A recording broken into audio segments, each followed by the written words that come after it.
Una hofu ya kuwatazama wengine kwa kuwa ndani yako unatafuta thamani yako halisi kupitia mtazamo wa watu wengine.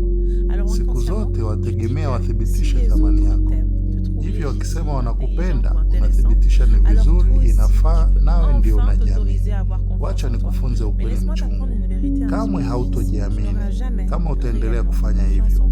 Kwa kuwa ikiwa ni nafsi yako inategemea mtazamo wa nje, inategemea siku zote kitu isichoweza kudhibiti. Na ukweli ni kuwa mtazamo wa watu hubadilika mara kwa mara.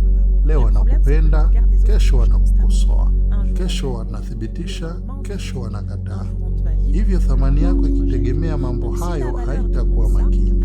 Unapaswa kujiamini. Anza siku kwa kuacha kutafuta uthibitisho kutoka nje. Kwa nini? Sababu unaweza kuwa wewe. Siku utagundua thamani yako haibadiliki kutegemea mawazo ya wengine, ndio siku utakayokuwa umejikomboa.